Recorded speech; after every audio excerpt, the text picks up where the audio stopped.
Opa, meu nome é Wally e hoje eu quero saber onde tá Reply. Não, pera, deixa eu começar de novo. Opa, meu nome é Reply, eu não morri. Eu só fui jogar no Vasco. E hoje eu quero falar de brincadeiras infantis, pinturas demoníacas do século XV, creepypastas, podcasts e muito bom gosto pra moda. Criado em 1987 por Martin Handford, personagem britânico de camiseta listrada, branca e vermelha, definitivamente entra na iconografia clássica da nostalgia. Aquilo que todo mundo sabe o que é, assim como o Batman, o Dolinho e o Zelda. Mas pra quem não sabe quem é o Wally, onde ele está e por que eu quis fazer esse vídeo, eu decidi dividir ele em partes. Afinal, ele tá aqui há mais de 35 anos, então tem muita coisa pra falar sobre ele e o mundo da arte. E pensando nisso, eu resolvi conduzir um caso investigativo, um dossiê, pra quem sabe a gente encontre pistas e descubra onde realmente ele está. Primeiro de tudo, o que é o Wally? Onde Está Wally originalmente surgiu como uma série de ilustrações que posteriormente se tornaria uma franquia de livros, onde você precisa encontrar o Wally em meio a uma multidão. Esse tipo de atividade estimula o cérebro nos mais diferentes aspectos, como cristalização da memória, reconhecimento iconográfico de padrões, percepção de espaço e desenvolvimento criativo. Por ser um passatempo que ajuda no desenvolvimento do cérebro da criança, e é bem fácil para adultos, Onde Está Wally se tornou rapidamente reconhecido mundialmente como um passatempo indicado para todas as idades, mas principalmente para o público infantil, desse modo, se entranhando na nossa mente de imaginário nostálgico. Quer uma prova? Qual é a primeira coisa que vem na sua cabeça quando eu te peço para imaginar listras brancas e vermelhas? Ok, eu tenho que admitir que isso é uma feliz coincidência, e que talvez você tenha pensado em mim, mas para a grande maioria, o Wally com a sua camiseta, gorro e óculos se apodera desse conjunto de elementos, quase como um mascote daquelas marcas que fazem sucesso, entrando no inconsciente coletivo. Mas, por que tanto sucesso? Por que gostam tanto do Wally a ponto dele ter vendido mais de 75 mil cópias só nos Estados Unidos? Na verdade, ele tem mais de 19 nomes diferentes, e adaptados para cada região. Estadunidenses, por exemplo, chamam ele de Waldo. Na Alemanha chamam de Walter e na França chamam ele de Charlie. E essa popularidade pode ser explicada ainda mais pela teoria de fluxo, ou como mais conhecida, a técnica de estado de flow. Isso aí. Igual ao nome do podcast. Teoricamente, de acordo com Mihaly, o cérebro humano pode experimentar 8 graus de motivação quando desafiado. E de acordo com a habilidade da pessoa perante o desafio, a localização da mente da pessoa se altera. Por exemplo, se você tem que fazer algo extremamente fácil e pouco desafiador, a sua mente vai ficar num estado de letargia, chateada, triste por ter que executar algo assim. Agora, se te dão um desafio muito grande que ultrapassa o seu nível de habilidade, você pode ficar preocupado, triste, estressado e ansioso. O estado de flow acontece quando você tem uma tarefa que você tem que fazer que exige um alto grau de desafio, mas esses desafios são diretamente proporcionais à sua habilidade. Por exemplo, quando você vence uma partida de alguém que está no mesmo nível que você em um jogo. Nesse ponto, você entra numa zona de foco onde você mesmo se sente capaz de fazer aquilo, e determinado diante do desafio. Obviamente, é difícil de alcançar esse estado mental, embora ele seja o mais ideal para que se aprenda algo novo. E é aí que entra Onde Está o Wally, em toda a teoria pedagógica. Embora possa parecer bobo, infantil e fácil, em todas as idades que esse passatempo é aplicado, é observado que ele vai colocar a pessoa num estado de flow, ou bem próximo disso, porque embora seja um desafio, você tem certeza que é possível concluí-lo. E ao mesmo tempo, toda a imagem com seus pequenos easter eggs contribui para ativar uma área de interesse no seu cérebro, tornando o processo divertido. Ao entrar nesse estado mental, o seu cérebro te recompensa com hormônios que ao mesmo tempo vão te deixar feliz e vão te fazer perder a noção do tempo como ele é, fazendo você passar horas naquela atividade que deveria ter durado só alguns minutos. A experiência de agir e procurar então se torna mais prazerosa do que encontrar o objetivo. E, em teoria, todo o trabalho deveria ser assim. Pena que não é. E por proporcionar uma satisfação na própria atividade e uma recompensa por tê-la concluído, ele automaticamente se torna um sucesso. O Wally, no caso, quase como um TikTok, só que do bem, sem a parte do vício, se é que me entende. E como tudo que é popular se transforma, com o Wally não seria diferente. Pra onde que vai o Wally? Como eu posso começar a falar disso? Sabe quando você vê uma imagem e pensa, nossa, isso daria uma ótima camiseta? Então, esse estilo de doodle foi visto e ficou popular e transformaram em um tênis. Transformaram em um desenho que veio ao ar antes da minha certidão de nascimento falsa. E fizeram um remake do desenho como sempre fazem. A coisa mais esquisita desse desenho original é que tinham pausas no meio do desenho, com a imagem estática na TV de tubo e um timer na tela, para que a pessoa tivesse que achar onde estava o Wally na televisão. Aqui no Brasil foi até lançado um álbum de figurinhas. Aparentemente, nosso país é um dos que mais coleciona coisas no mundo. Então, foi um alvo fácil. O Wall-E chegou a ganhar 2 jogos, ambos pela Nintendo, mas dado aos gráficos limitados de NES, fica bem mais complicado de achar ele com poucos pixels. E depois para Super Nintendo ficou um pouco mais fácil de encontrá-lo, com figuras animadas e vibrantes. E posteriormente disso foi feita até uma versão para DS e para Wii. Claro que houveram várias críticas da comunidade gamer.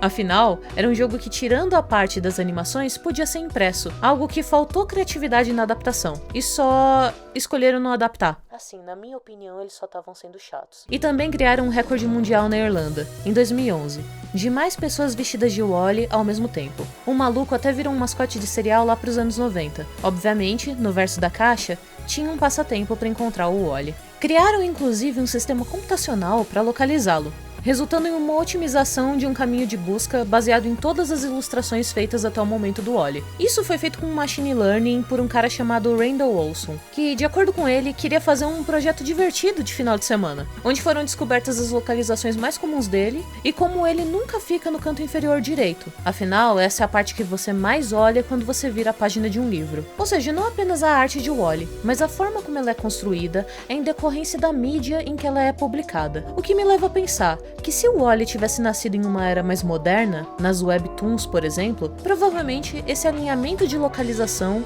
e esse sistema de machine learning teriam um formato diferente. Todo desaparecimento tem sempre aquela cena dos filmes de onde que você viu o suspeito pela última vez. Bem, a resposta para isso me deixa um pouco confusa, pensando em como tudo chegou nessa situação. A última grande aparição na mídia do Wall-E foi como um SCP. Pra quem não sabe o que é um SCP, eu fiz um vídeo que já tá aqui no card. Mas ao contrário dos SCPs que eu falei naquele vídeo, esse não tem nada de fofo, e se tornou uma criatura que, ironicamente, é o completo oposto da sua intenção original. No caso dessa história, você não pode encontrar o Wall-E, ou ele meio que mata você.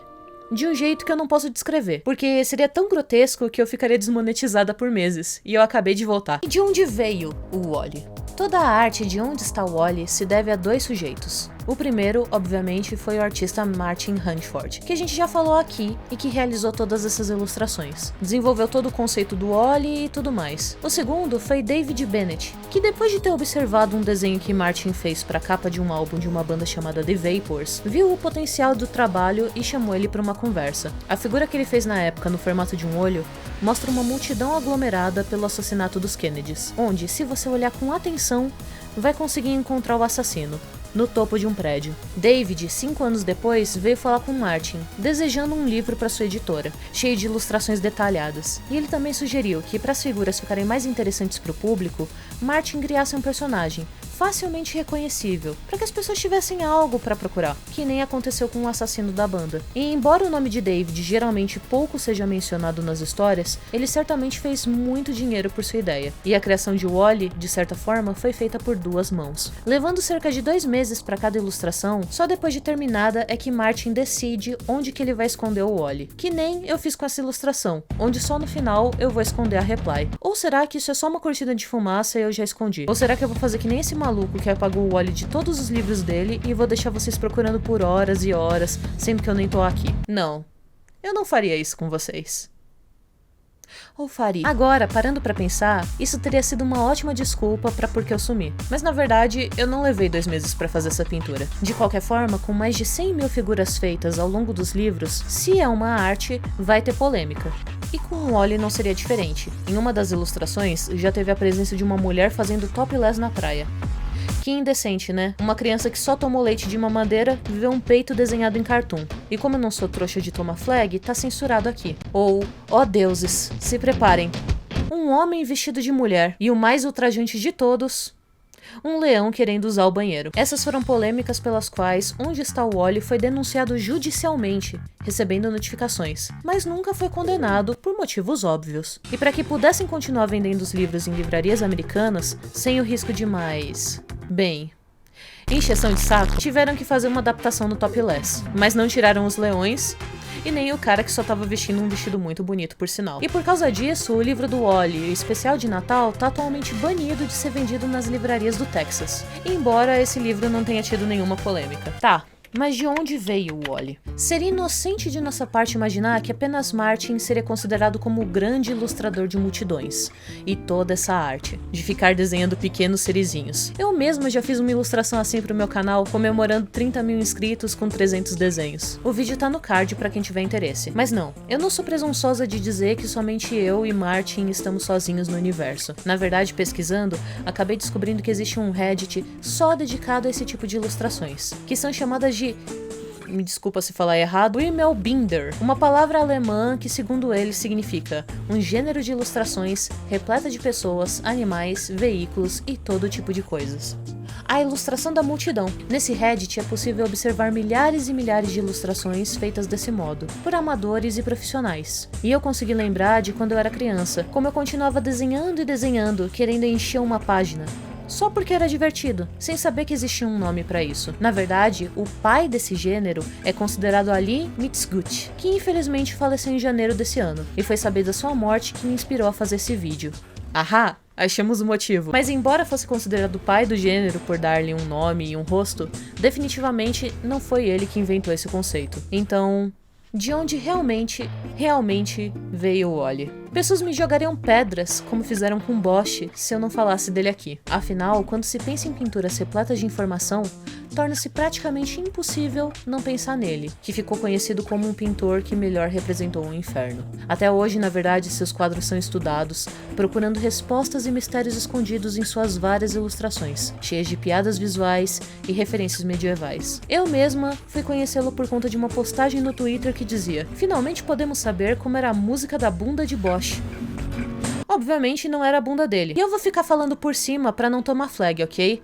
Mas não dá pra negar que a arte desse cara teve uma abundância de detalhes. Suas pinturas são feitas pra serem observadas nas minuciosas pinceladas. E quanto mais você observa, mais se pensa que deveriam ter partido de uma mente insana. Na verdade, é que a falta de conhecimento sempre nos leva a acusar os artistas de loucos, quando eles não são. O caso de Bosch é um desses, onde grande parte de suas figuras, por vezes assustadoras, podem ser vistas com frequência em uma das minhas páginas favoritas do Twitter. Assim como o criador de Wall-E ou outros criadores desse gênero, Bosch também não deixava de colocar um elemento em comum nas suas pinturas. Não com o intuito que ele fosse encontrado, mas com a necessidade de que ele estivesse lá, de deixar a sua própria marca.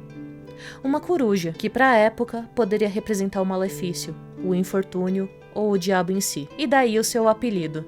E as pedras também. E para julgar a qualidade de uma arte, eu sempre considero a sua capacidade de legado. Quem assumiu o legado de Bosch foi Peter Bruegel, o velho. Ele não era velho quando fez essas pinturas, mas ganhou esse título quando foi reconhecido. Gostava de pintar os prazeres e vulgaridades e coisas mundanas. É comum fazerem um paralelo que Peter Bruegel, o velho, trouxe o estilo de Bosch para o mundo terreno, muitas vezes ilustrando ditados populares em suas pinturas. E, algo que poucos sabem e que seria um ótimo tema para só discutir um vídeo sobre essa pintura, seria essa cena, bem menos movimentada, chamada A Queda de Ícaro. Não como motivo principal, mas como algo frívolo, pois não era mais o tempo dos mitos e dos deuses, mas da vida dos homens, onde Ícaro perde seu espaço para a vida cotidiana e fica ali, num canto, quase despercebido. Um pintor definitivamente com um humor peculiar, que não se sabe muito sobre, e deixou apenas o seu legado em forma de pinturas e piadas que poucos têm paciência de prestar atenção hoje em dia. Afinal, Reply, onde tá o Wall-E? E essas pinturas se ramificaram para a modernidade, em forma de ilustrações para publicidade, anedotas, livros de encontrar figuras e jogos. Esse tipo de arte não se trata de pontos de perspectiva, anatomia correta, luz e sombra adequadas ou cores perfeitas. Não se trata de ser algo facilmente interpretável e legível, e muitas vezes o artista fará coisas consideradas estranhas para a academia, incorretas, com o único objetivo de acrescentar mais e mais detalhes à arte. E eles nem encaram isso como um sacrifício, pois esse estilo de arte não se trata disso. Esse tipo de arte, no fim, se representa e manifesta como uma pura paixão pelo ato de realizar a arte, de mergulhar em seus detalhes, de aprofundar a própria alma e a consciência nesses pequenos mundos delicados, por horas, dias, semanas, meses, sempre pensando no que acrescentar, e poder colocar tudo pra fora, sem se refém de regras, coesão ou beleza. É um ato de arte pela arte, pela ação, embora em alguns casos, os que ficam no inconsciente coletivo tenham sempre significados mais aprofundados no processo. Se me permite o trocadilho, coisas para se procurar em questão de contexto e significado, de representatividade e de hermenêutica, da relação não mais só do artista com o seu pequeno mundo, mas de nós, turistas convidados a explorar seus pequenos mundos, trabalhados em significado que, quando bem cuidados, nos recompensam com pequenas surpresas e uma satisfação de terminar, de sentir que não há nada mais lá para poder ver, nada a ser observado. Apenas o silêncio. Nesse mundo digital, onde todas as imagens são vistas em um segundo, onde você precisa gritar por atenção nos primeiros milésimos ou a sua arte vai ser ignorada, os trabalhos desse tipo de arte, silenciosamente, irão passar por você. Não vão gritar por atenção, não vão tentar te convencer que você precisa vê-los, que você precisa ouvi-los. Eles estarão quietos, lá, esperando.